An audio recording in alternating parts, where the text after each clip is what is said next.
திண்டுக்கல் வேடப்பட்டியைச் சேர்ந்தவர் 35 வயது செந்தில்குமார். இவரின் மனைவி அபிராமி +2 படித்துள்ளார்.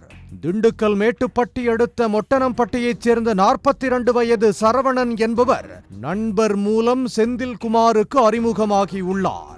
வடமதுரை அருகே உள்ள தனியார் கல்லூரியில் பேராசிரியராக பணிபுரிந்து வருவதாகவும் தனக்கு அரசு துறைகளில் உள்ள முக்கியமான அதிகாரிகளையும் அரசியல்வாதிகளையும் தெரியும் என கூறியுள்ளார்.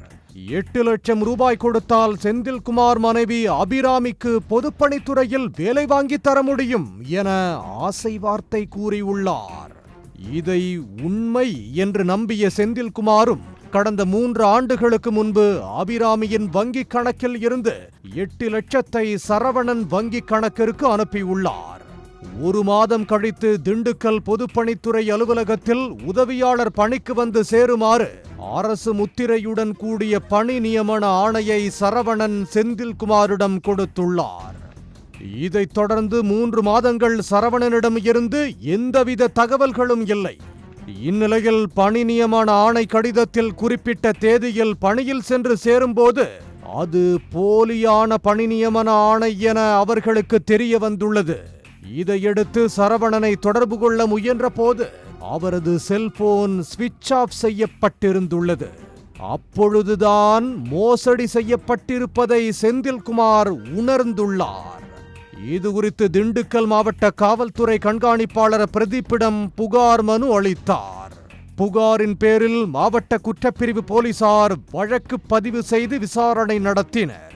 விசாரணையின் போது பல திடுக்கிடும் தகவல்கள் வெளியாகின.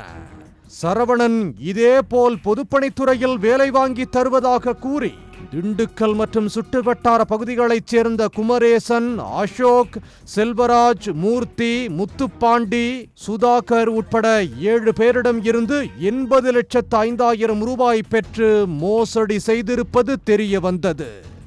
மேலும் வடமதுரையைச் சேர்ந்த வீரப்பன் என்பவரிடம் 24 லட்சம் ரூபாய் மோசடி செய்த வழக்கில் சரவணன் ஏற்கனவே போலீசால் கைது செய்யப்பட்டு சிறையில் அடைக்கப்பட்டிருப்பதும் தெரிய வந்தது.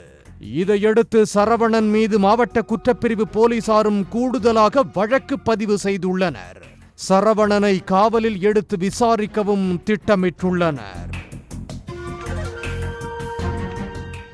உடனுக்குடன் செய்திகளை தெரிந்து கொள்ள சன் நியூஸ் பெல் ஐகானை கிளிக் பண்ணுங்க.